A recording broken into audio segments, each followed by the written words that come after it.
Olá a todos, sejam bem-vindos à semana 8 da disciplina Recuperação de Informação, onde nós vamos abordar o tema Análise de Interfaces de Sistemas de Busca e Recuperação de Informação. Para isso eu vou usar como referência aqui o capítulo 2 do livro do Baeza Yates e do Ribeiro Neto, que é um livro referência da nossa disciplina e referência na área de recuperação de informação, que é o Modern Information Retrieval.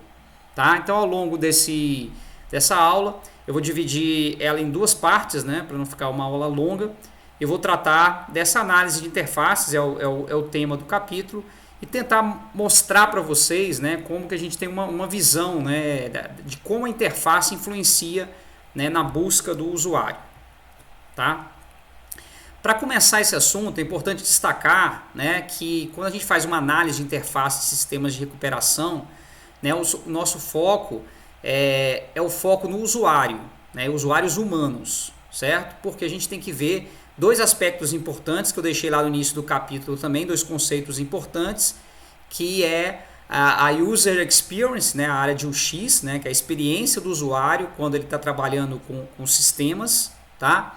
E uma sub-área de experiência do usuário, que é a User Interface, a UI, que é exatamente o assunto aqui da disciplina. Então, é como o usuário se sente, e quais os recursos gráficos que eu tenho para poder trabalhar os sistemas de recuperação de informação.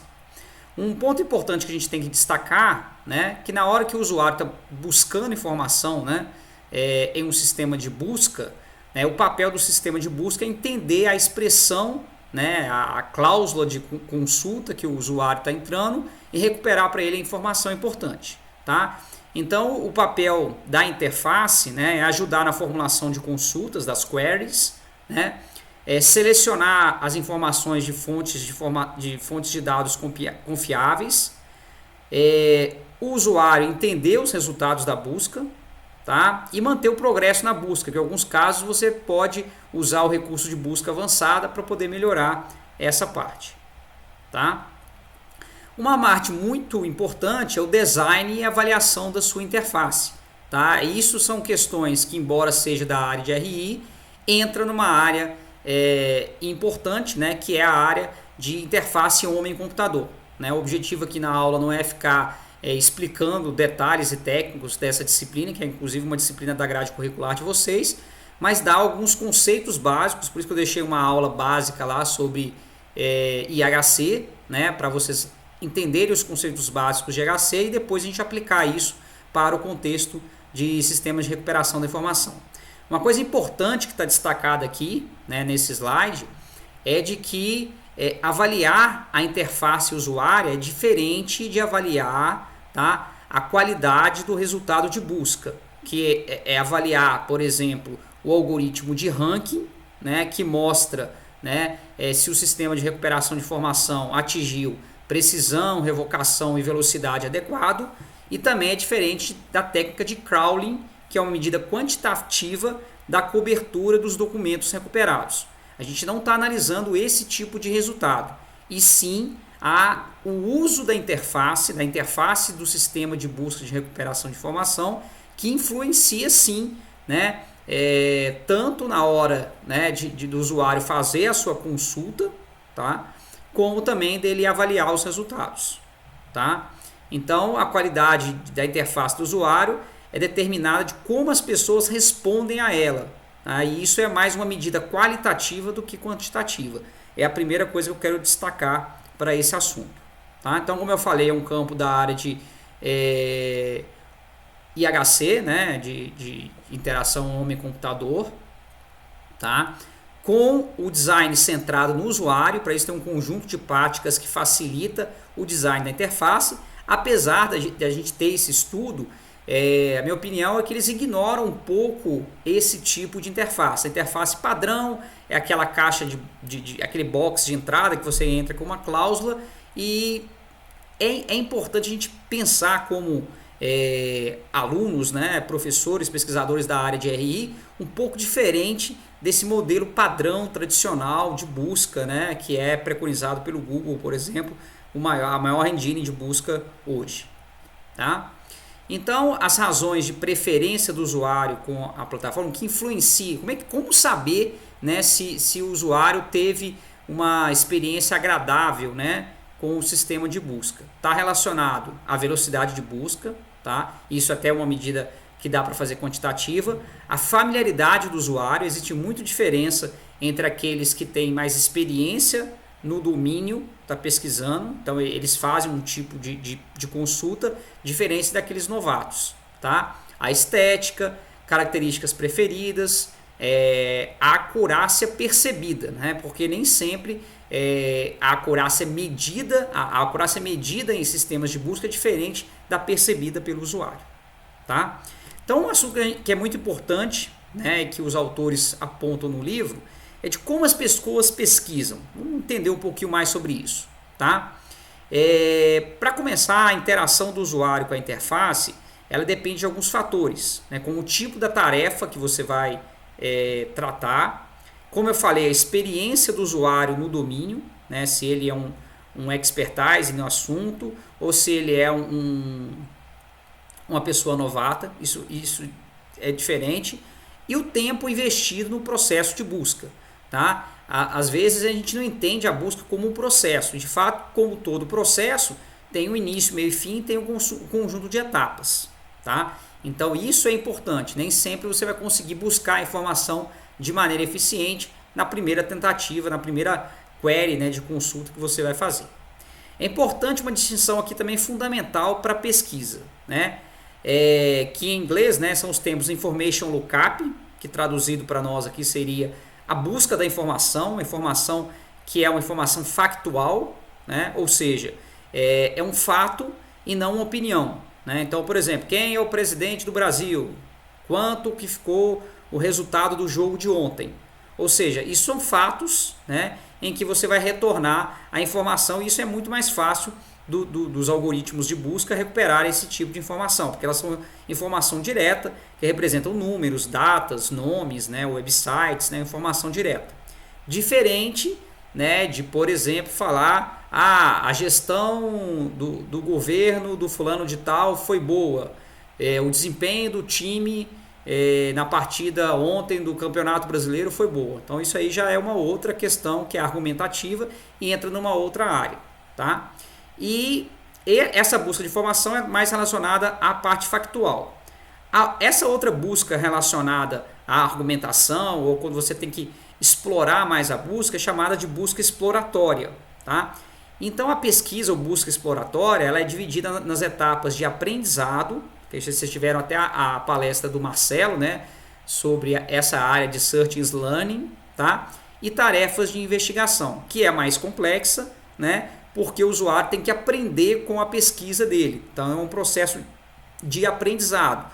Né? Então a pesquisa, né, vai gastar mais tempo, o pesquisador vai gastar mais tempo para poder fazer isso e vai ter que lidar com múltiplas informações, navegar, por exemplo, em um conjunto de websites para retornar a informação. Tá?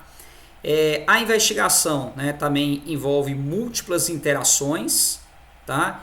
E envolve, né, procurar uma proporção muito grande da informação disponível, né, para depois ela ser relevante. Tá? Então, é importante diferenciar entre uma busca factual e uma busca de dados de argumentação, por exemplo, tá? E entre uma busca direta, né, que é a busca da informação, a pesquisa da informação direta, e a pesquisa exploratória, que é aquela feita em etapas. Primeiro conceito importante aqui. Outro conceito importante é entre o navigation, a navegação, e o search, que é a pesquisa. A navegação é uma forma de você pesquisar através de uma informação que está estruturada. Ela funciona bem para algumas situações e não tanto para outras. Tá? Um exemplo interessante de navegação, por exemplo, que é apontado aqui por esse autor, o Spool, né, é quando você está, por exemplo, selecionando o driver de instalação da sua impressora. Nesse caso aqui, a navegação funciona muito bem. Né? Você tem opções, né, um combo box, você vai selecionando para chegar, né, numa estrutura hierárquica, desde a todos os drivers, né, de impressoras laser HP até para o driver específico do modelo 9750 para o sistema operacional específico aqui no exemplo Windows 98. Tá? Então esse tipo de interação ele é aceitável com alguns refinamentos e para situações específicas. Tá? Agora, o processo de busca em si, né, de pesquisa em si, ela nem sempre é aceitável. Quando você quer buscar uma informação, né, que, por exemplo, eu quero saber todos os artigos relevantes sobre o tema interface dos sistemas de busca. Tá? Isso aí não vai estar preso a um domínio fechado, sim um domínio aberto das publicações disponíveis na internet. Aí no caso, é claro que não dá para trabalhar com navegação nesse caso, e sim com a parte de pesquisa. Tá? Falando um pouco mais sobre o processo de pesquisa, existem numerosos estudos aí para entender como as pessoas entendem esse processo de pesquisa. E isso ajuda a guiar o design dos sistemas de interface. Né? De fato, é importante olhar para esses estudos para guiar o desenvolvimento de interfaces. Tá? Uma das coisas importantes, né, é que muitas vezes os usuários podem reformular melhor as suas consultas, as suas queries, né, para chegar a um resultado mais objetivo. Tá? Em alguns casos também é interessante que a interface suporta o histórico de consultas do usuário ou então a revisitação. Tá? Isso aí o próprio Google faz um pouco, né, que aí ele acaba dentro do assunto que você trata, que você fala, que você pesquisa, que está no seu e-mail, por exemplo, ele direciona para essa área. Isso aí, por um lado, pode ser bom, mas por outro não, né? Porque você não pesquisa fora da sua caixa ali, né? Fora do seu domínio de conhecimento. Tá? Outra dificuldade das pessoas que os estudos mostram é saber se o documento que foi pesquisado é relevante. Nem sempre as pessoas tendem a falar que os documentos são relevantes. Uma tendência muito comum, por exemplo, é que as pessoas olhem, né, para aqueles primeiros resultados ali, os resultados melhores ranqueados, e considerem ele como relevantes. Tá? Isso nem sempre é um fator verdadeiro, né? Já que existem influências, né? O Google com certeza direto está sofrendo, né, alguns processos aí por priorizar alguns tipos de resultado, principalmente porque isso entra na área de e-commerce, né, e faz muita diferença mesmo. Tá? Então a ideia que a gente tem é de que as pessoas elas têm uma estimativa pobre mesmo, né, do material a ser relevante. Estou falando de uma maneira geral, né?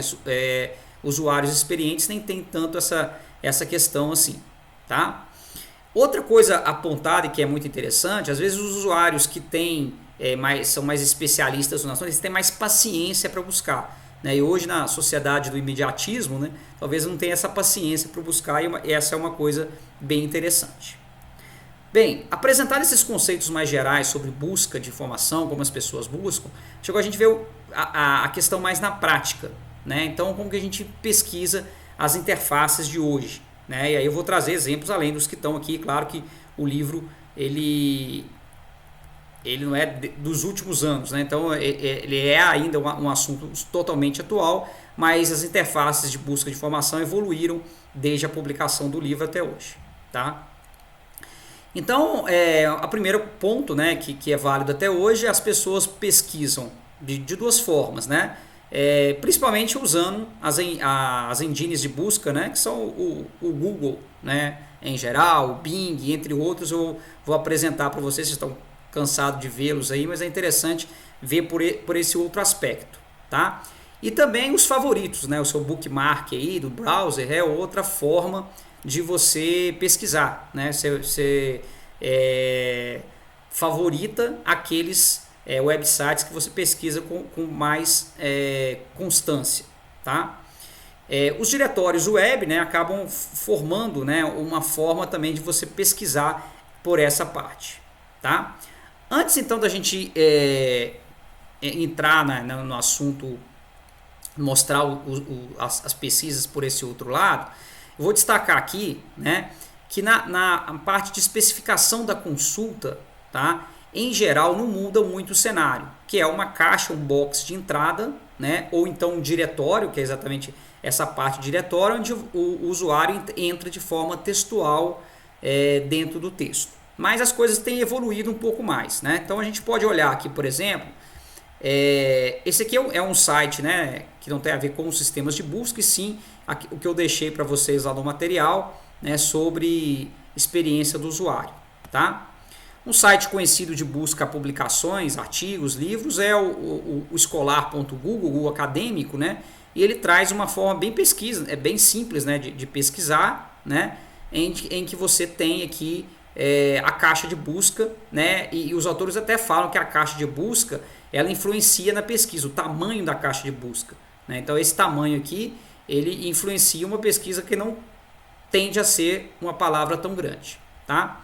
O Bing, que é da Microsoft, né, ele teve uma evolução nos últimos anos aí. É interessante que nesses ícones aqui, ó, você pode pesquisar na web do jeito tradicional, como é do Google, mas também ele está fazendo pesquisa usando um teclado virtual, pesquisar usando imagem. O Google, de alguma forma, traz também um resultado de imagem, mas é que ele especifica de outra forma.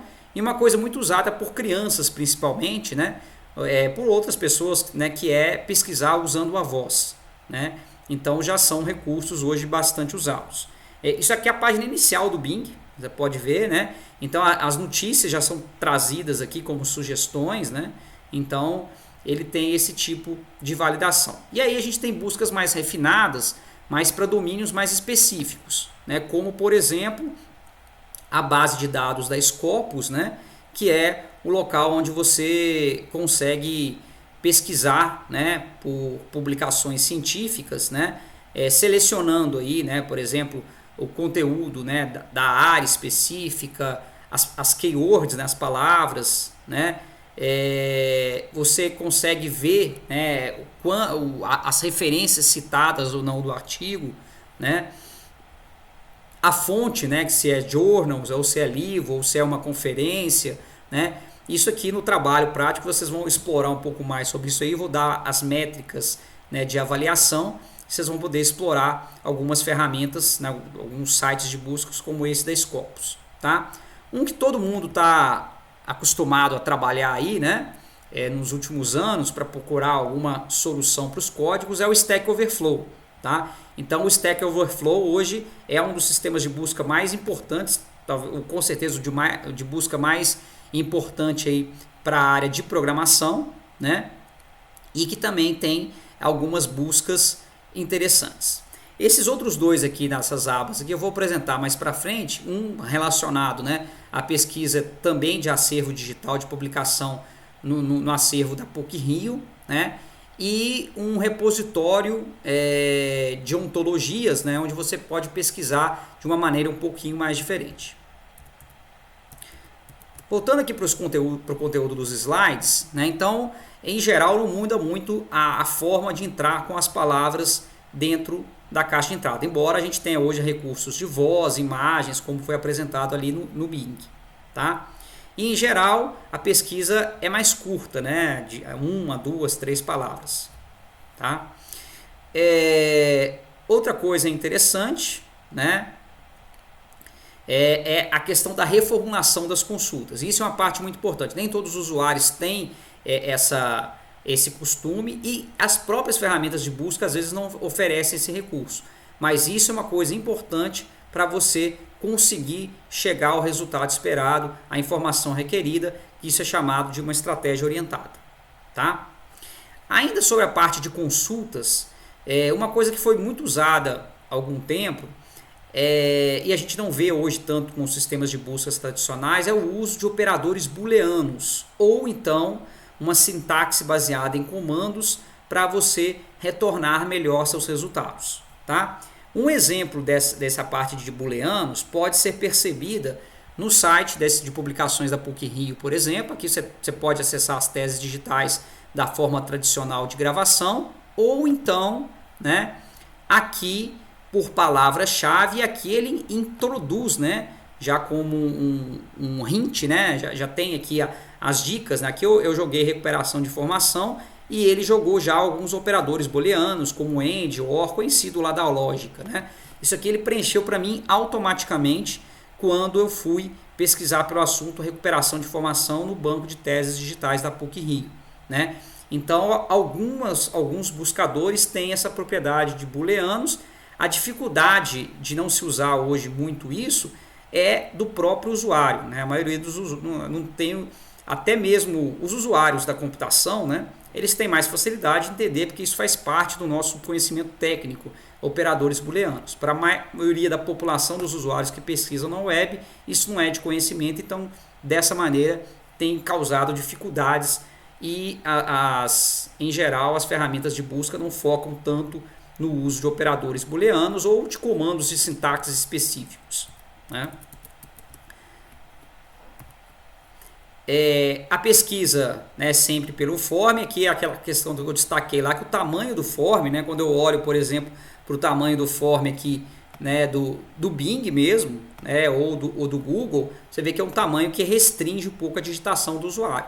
É claro que não é que essa parte visual aqui vai terminar a digitação, mas aí você vai ter que ficar correndo o mouse aqui para poder ver aonde está o texto maior do que aparece na tela, né? Então isso influencia de fato no resultado. Alguns exemplos aqui mais antigos, mas que ainda valem ainda, né? É o uso, por exemplo, de refinamento da sua busca. Essa aqui é a plataforma Yelp de pesquisa, né?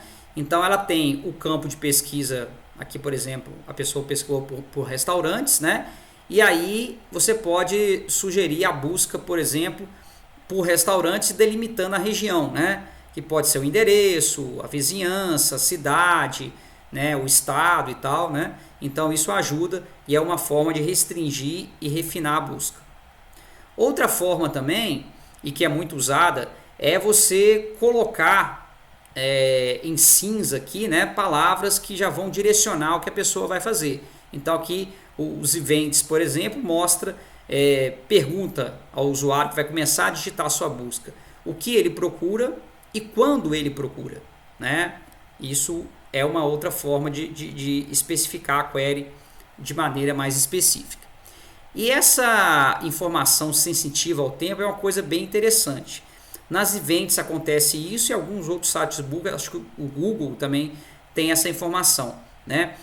Quando você pesquisa, por exemplo, né, pela palavra comedy on Ed, né, querendo pesquisar por uma comédia na quarta-feira, né, ele vai olhar para a data futura, né? Ou seja, não vai olhar para as comédias que passaram, porque às vezes você está procurando uma comédia para ir ao cinema assistir o filme. Então, isso aqui o sistema de busca já faz essa interpretação e joga a data futura na hora da pesquisa. Também é uma forma de refinamento. Outras coisas usadas aí, né? O Google tem esse recurso, o Bing também, né? É o autocomplete ou auto-suggest, né? Então, você vai sugerindo o que a pessoa vai digitar, né? Você digita 2, 3 letras e já está sugerindo aquilo que você vai fazer. Tem correções ortográficas que são sugeridas, quando a pessoa digitou uma palavra errada, o buscador vai lá e faz a correção. O uso de sinônimos também é uma coisa comum, né? Quando você está pesquisando no Google, ele mostra lá, ó, talvez você não pesquisou por isso aqui, seria um sinônimo pela palavra, então tem a correção ortográfica e tem também os sinônimos. Tá? Aqui um exemplo de sugestões dinâmicas de consulta, né? Desse autocomplete, que é a pesquisa antiga da Netflix, né? Já foi pesquisar no Netflix, já foi feito dessa maneira aqui, ó. E hoje, claro, tá todo visual, né? E essas sugestões dinâmicas, elas são derivadas. De onde que o sistema de busca tira isso? Eles tiram isso da própria história de consultas do usuário, tá? De informações de metadados, que ele busca nos sites de pesquisa, tá? E de outros textos contidos no site. Aqui outro exemplo de uma plataforma de busca, que é a NextBio, né? Aqui a ideia é agrupar por tipo a sua pesquisa, né? A NextBio, ela pesquisa por elementos da área biomédica, né? E aqui ele já faz um tag, né? Uma etiquetação aqui mostrando, ó, quando você está pesquisando aqui por um elemento aqui, ele digitou 3 letras, AMB, isso aí quer dizer um composto, quer dizer o gene, né? Ou quer dizer um tecido embrionário, por exemplo. Então ele já classifica aqui como composto, gene ou tecido. Então isso é uma forma também de filtrar e refinar melhor a sua pesquisa, tá? Beleza, essa parte seguinte aqui, de como mostrar os resultados, porque até agora a gente está falando de como as pessoas pesquisam, tá? E de como ela vai formulando suas consultas. A próxima aula dessa semana, a próxima videoaula, eu vou trazer essa parte visual de recuperação, né, e analisar um pouco a interface em cima disso. Antes disso, eu queria mostrar para vocês uma plataforma similar, a NextBio, né, que também entra na avaliação do trabalho dessa semana, que é uma plataforma para pesquisar em repositórios ontológicos, né? Num repositório ontológico você tem lá informação publicada em RDF, OWL e ontologias pesquisadas. Esse aqui é uma forma interessante de fazer a pesquisa, né? Porque ele só vai num repositório específico, né?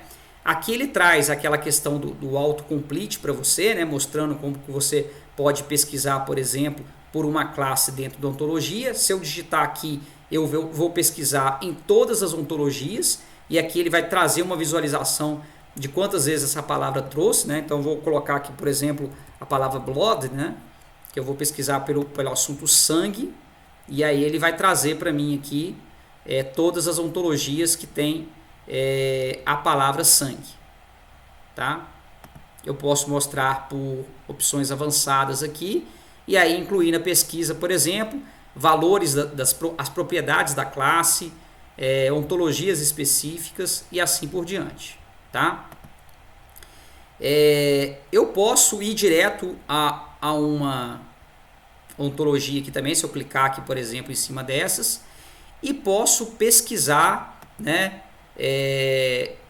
em uma ontologia específica, né? Então vamos supor que eu queira pesquisar, por exemplo, por câncer de mama, né? E aí ele sugere, ele já está limitando essa pesquisa aqui para mim, tá? Quando eu trago essa pesquisa, ele já traz mais informações estatísticas aqui, por exemplo, né? Do número de visitantes, número de pessoas que trouxeram essa pesquisa, né? Você pode navegar dentro do seu repositório ontológico para achar a sua classe, né? Então ele trouxe aqui para mim, né, a classe em si, né? E também todo o conteúdo que tem dentro da classe. Então tem essa classe específica, o câncer de mama, né? E outras relacionadas a ele, né? Como entidade microscópica, entidade macroanatômica, né? Então aqui ele tem esse tipo de visualização, tá? Agora isso aqui funciona bem, né? Quando a gente tem uma situação que é um domínio específico, tá? Agora, para uma pesquisa aberta na web, é mais difícil detalhar, mas é uma outra forma de pesquisar, sem dúvida alguma. Então, pessoal, a gente encerra por aqui essa primeira aula sobre análise de interfaces de sistemas de RI e continua na próxima aula agora para tratar sobre o assunto de visualização das interfaces e fazer uma análise disso também. Até lá!